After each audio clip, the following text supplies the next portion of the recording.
Hello everyone, my name is David. Thank you for joining me.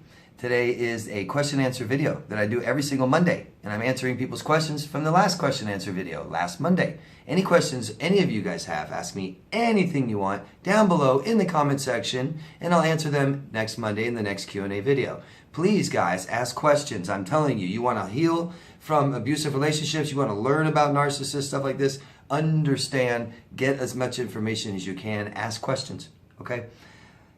Something I like to do every once in a while is recommend something called Shane's Law Petition. Shane was a victim of a really bad narcissistic smear campaign, a public smear campaign where he was targeted publicly for a very long time. Him and his wife and other people around him suffered for a very long time from this, and Shane didn't know what to do, had nowhere to go for help, nowhere to turn, and sadly Shane took his own life. And what someone did so that Shane doesn't die in vain is they started a petition to start a law against publicly targeting and smearing people.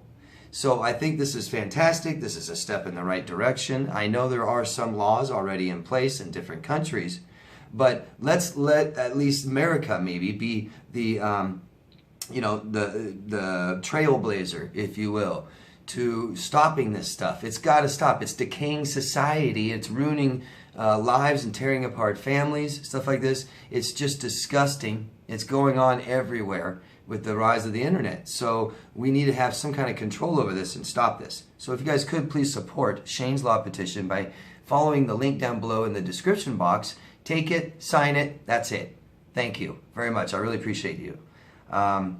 Something I like to do every week is recommend something, whether it's an author or someone's channel or something beneficial you can take for recovering from trauma and bad relationships, and something you can do, an exercise to build up self-esteem, or all kinds of stuff I've recommended. This week, because I'm running out of things to recommend, but I would like all of you to try to recommend something. If all of you could just recommend one little thing, read this, go to this, buy this, take that, try this. It would be great, wouldn't it? I bet there could be a lot of recommendations. So let this be a video where if you guys are someone who checks in on my weekly recommendations, just go down into the comment section and there should be a lot of recommendations down there. And I thank all of you for doing that. For whoever does recommend something, you can put links down there, anything you want, okay? That's great. I really think that's awesome, and to get people involved. So let's get started with the first question, which is from Lou in Australia. Hello. Good to see you again. Thank you, dear David. You're welcome. Can you please repeat again why it's impossible to have a friendship with someone who abused you? I really need to hear it again. And of course I will, and I'm sorry you need to hear it again. You must not be in the greatest place right now, Lou. I'm sorry. So I took a stance a while ago, and I believe that when people are abusing you, that relationship is over and should never ever continue again. That's my stance. Experiencing what I have experienced and helping people recover from multiple abusive relationships throughout their life, that I see that it just continues. It goes on and on and on, and it needs to stop and never ever happen again. And that there's definitely one way that if someone's ever abused you, the best way that they'll never abuse you again is you don't let them. And it's important. You know, with billions of people in the world, is it necessary that we let one keep abusing us? No. Do we need to take a chance to let them keep abusing us? No. Could we benefit something from letting them abuse us again? Maybe. Is it worth it? No. Is it worth it? Is it worth letting someone abuse you because you might gain something from that? No. It's not worth my dignity. It's not worth my life. Don't forget, a lot of people lose their life to abuse. All kinds of different ways you can do that. I could sit here and list 100 ways you can lose your life to abuse. So it's never okay to me. I hope it's never okay to you, Lou. So I believe that when somebody abuses somebody close to them over and over again, that they've probably objectified their victim. And I don't think they're ever going to see the humanity in them again. I don't think they're going to gain that respect for that human being ever again. And if they ever want to stop their ways and never abuse people again, I hope they do try. And I hope that they don't ever abuse someone ever again. But that relationship is over. Over. And I do that to kill that hope. I tell people, don't ever let that person ever abuse you again. And I mean it, because it's serious. We tend to think that it's okay one more time, or to try one more time, or that abuse. A lot of us think that abuse just means we have problems in the relationship. No, those aren't problems. Those are just problems, guys. Abuse? No. Problems are like, he likes to drink, I don't. He likes to go out quite often and be very social. I don't care for it. And now after this many times and going on for 2 years, we're kind of having problems. Or I'm having whatever. I need to live here and you need to live here. And we're having some problems. Abuse? No, we don't work through abuse. You don't just, oh, my partner's abusing me, I'm going to go to get counseling. We need to get counseling together. Why? What counselor is going to see both of you and start teaching one of you how not to abuse the other? Screw that, man. Screw that. Get out of it. No. Someone's abused you, never let them have a chance to abuse you ever again. And I'm serious. I've had a friend who is a good person, and when it was going through bad times, right? Going through, his wife was leaving him, he's having problems at work, and he was having much more emotions, and he was more unstable, more impulsive, and he blew up on me and abused me.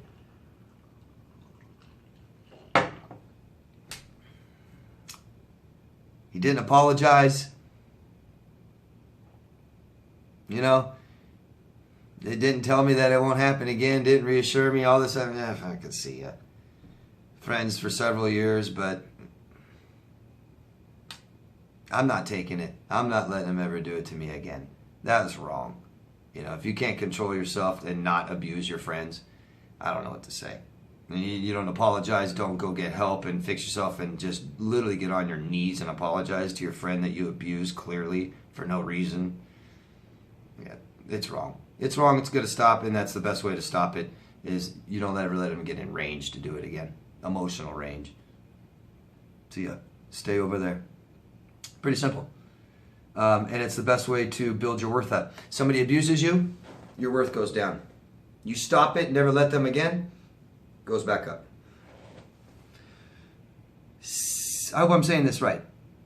Sierra? I'm sorry if I'm not. I have a feeling I'm not. And I don't know where you're from. Oh, one thing I asked for you guys is locations. Please, if I miss your question, I didn't do it on purpose. It was an accident. Ask me again if I misunderstood it, or you misunderstand me or something, anything. Just ask me again, please, guys. And please tell us your locations. Tell us where you guys are, okay? As I am watching coaching videos, it says that narcissists always have some kind of addiction. Can a narc be narc without any addiction? Can they be narc without any addiction? Of course. Of course. And this is the problem that we have, where everyone's an expert. And everyone's emotional victim has a bad experience and wants to go make videos about it and call themselves experts. That's the problem we face, right? We get misinformation. So, no, of course not every narcissist has addictions, and it's not a criteria at all. Common, sure. Addictions are common with personality disorders, period. If you have anything more to ask me about that, please do. Thanks. And next question is from Darren from Toronto. Hello, Darren. I found a question on Quora that seems to resonate with me and a lot of other people asking the same thing. That question is, why is the new relationship that my BPD ex is in lasting so much longer than our relationship did. It's been just about a year, and it seems that she's still idealizing the person she left me for. It's hard not to feel worthless knowing that she barely lasted 5 months when she was with me. Well, let's put things in perspective first, Darren. She abused you, now she's abusing someone else. Good. I mean, good for you, bad for them. She abused you for 5 months, she's abused them for a year. Maybe 5 months, maybe 6 months, but it's going to continue. You're out of it, it's over, that's good. We don't look, we don't watch, we don't ask questions, we don't talk to them, we don't look on Facebook to see if they're even single or dating or how they look. We don't read we don't go through their photos, we don't read the messages. Stop. You shouldn't know any of this. Why do you know? Who's ever telling you, tell them to stop. And you don't look. I'm sure she doesn't live next to you and you're forced to watch this all day. I'm sure you don't work with her and you got to listen to it all the time. You're looking, so we got to stop, Darren. And the more that you stop, the more your self-worth rises and the less you will care. And the better you'll have more awareness and be able to understand and see that, oh God, thank God I'm out of it. Sorry for that guy, just like I'm saying to you. So, that being said, why? Why does this happen? Why does a borderline date you for 5 months and then date someone for a year and go and continue for 10 years? They might date together. They might be together for 10 years, Darren. I hope you don't hold your breath until they break up. We keep looking. Are they broken up yet? Broken up yet? Broken up yet? Broken up yet? As your self-worth goes, because you're relying on that. Your self-worth has gone down because she's been with somebody else longer than you. Ooh, self-esteem, all that shot. Oh, God. Best thing to do, stop looking because you're worth more than that. Try to understand what's going on. Okay? Real simple, Darren. If she's choosing to be with someone longer than she chose to be with you, then she might be getting what she wants. What's important to her? I don't care what she says. She has a personality disorder. What does she do? What is important to her? That she can go and cheat and not get caught? That she can have sex whenever she wants? That she can control and abuse someone? Maybe this person takes abuse better. Maybe your ex, the borderline, only cares about physical world, physical things, money, sex, status, clothes, and maybe now this person does too. Now they have something more in common than you. You cared about life. You cared about who people are. You have values and morals, but she doesn't. She found somebody else who doesn't either. I don't know. How would I know? But something's happening. She's getting more of what she wants. Maybe she's traumatized after losing you and doesn't want to lose another person. You know, borderlines will compare so much to the last person they were dating, you know. Just black and white, everything. Now it's everything. The whole world is just about between you and her new one. You know, stuff like this. So I wouldn't know, Darren. But I'll tell you, it'll feel a whole lot better when you stop looking. I'm telling you. Thank you. Deb from Chicago, Illinois. Hello, Deb. I'm thinking the best that we can do for someone with a narcissist is not let them be isolated. Keep pushing to see them, which is hard sometimes when you see the person wanting to go along with a narcissist. Make sure they are around healthy people where they might be reminded that what healthy is. That's nice, Deb. Sure. That's really good. That's nice. That's caring. That's it's nice. It's compassionate and it's empathetic. It's beautiful. I just got to make sure I stop you, Deb, if you're doing too much. You know who needs to stop this is them. You know who needs to get help is them. So, honestly, personally, me, I don't like to watch people be abused. Because you've got to, at some point, start realizing that abuse is a choice. At some point, I'm not saying all, okay? Definitely some person abuses you for the first time, that wasn't your choice. If they abuse you the same way 10 days in a row, and you keep going back and getting them back and back and back 10 days, or a month, or a year, or 2 years, or 4 years, or 40 years, that starts to become a choice. Clear and that they're aware of it? Maybe not. No, I'm not saying that. I'm just saying, you can't be exposed to abuse. You can't have it happen to you. You can't abuse other people, and you can't watch it. It's bad for you. It's unhealthy. It's toxic. Not good. And who wants to see a loved one get hurt? It's stressful, right? So I get this question a lot. What should I do about my friend or my sister or my brother or somebody that keeps being abused and I can't help them? I can't help them. I can't help. Because it's not up to you. It's up to them. They got to stop. And you can say, I'm here. I'm outside the door waiting for you, but I can't watch you be hurt anymore. Just like you can't watch someone sit there and cut themselves every day, right? Right? You couldn't watch someone sit there and do this all day to themselves. All day, cut themselves. All the difference is someone else is doing it to them. Somebody else is doing it to them. Can't watch it. Can't watch it. I love you. I can't watch you get hurt anymore. I don't know what else I can do because there is nothing you can do. Right? How do you, there's nothing. There's nothing you can do. But very compassionate, very empathetic. Let's just be careful and always be aware of us, of our feelings, how we feel, what's going on with us. Okay? Protect yourself. Leo from Los Angeles. Hello. I was hoovered only to realize that he was just contacting me just to brag about his new car his fiance bought him. Prior to this, I was no contact for 5 months. I blocked him and somehow he was able to leave a message. There are indications that he have been stalking me. I am debating whether to file a police report. I don't think he will try to hurt me, but it freaked me out. I'm no contact and he is blocked. If he tries again, should I file a police report? So, I'm sorry. Horrible. You just want the relationship over.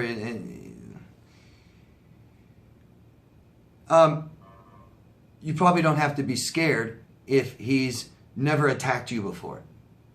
I don't know, right? I don't know this person, and I don't know the relationship that you were in. I don't know if he did attack you all the time, and now you should be scared. I don't know. But this is up to you. It's how you feel. You need to be responsible for you and what you think you need to do. I can't answer that for you.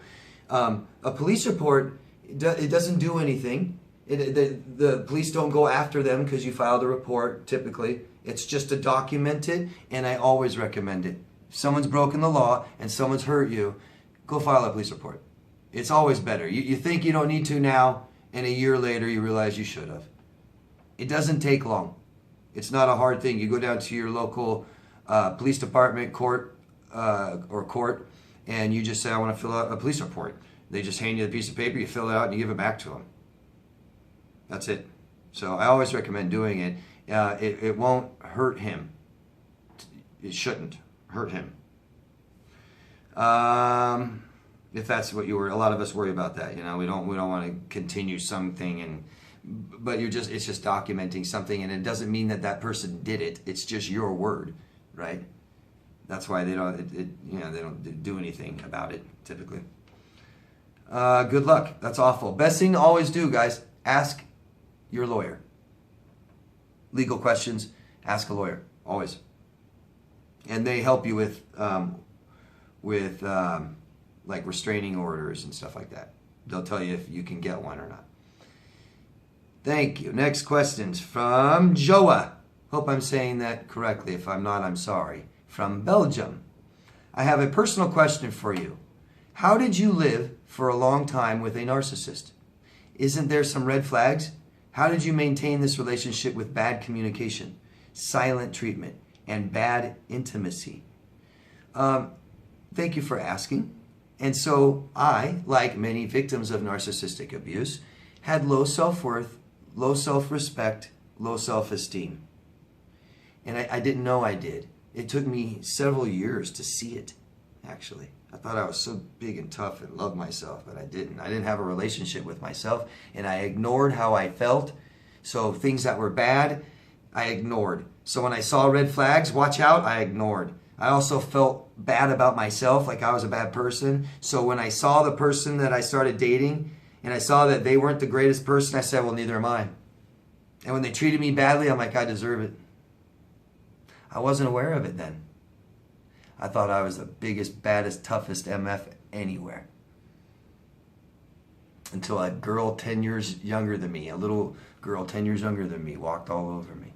Crazy. So I had a lot to learn. So that's how it happened. It takes time, but it's how you feel about yourself before you do that. And I didn't feel good about myself because of the way people had treated me. People treated me badly, so I took it as I'm a bad person. And it took me many years to see that, to come to that realization. Thank you for asking. Dan from Los Angeles. Will the narcissist pick a relative as a new source? Not for romance, but for pity or money? Yeah, I mean,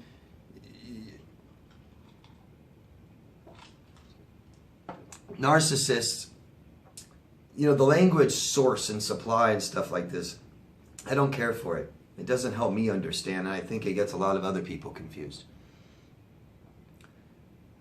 Narcissists are dependent people, codependent, dependent on people, period, for everything they need.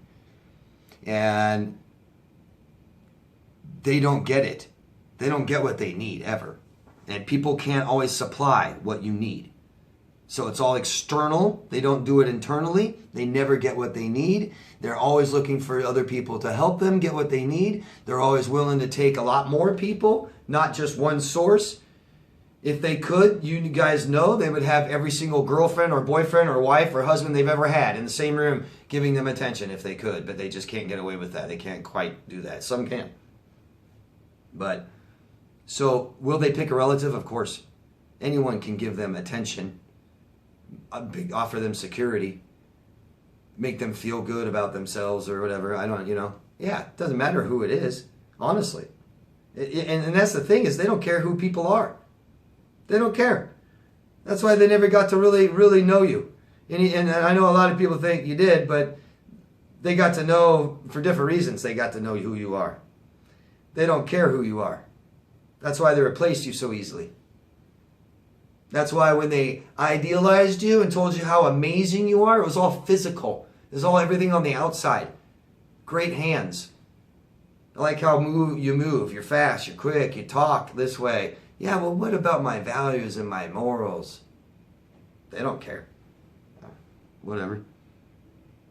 Hope that makes sense. And I think I'm going to stop video 1 there, right now, and start video 2 in a few minutes. So thank you. If you guys could help me, please, what I'm doing is just trying to get information out there so people that have been victimized by narcissists, they have some answers. Whether they get help from me or somebody else. This information can direct them to it, okay? Push a few buttons, please, if you could, guys. Support what I'm doing. Subscribe to my channel. Vote on this video. Comment, ask me questions. Share this video with other places, with people in other places, forums and groups and stuff like that, okay? Thanks, guys. I'll see you in part 2. Bye.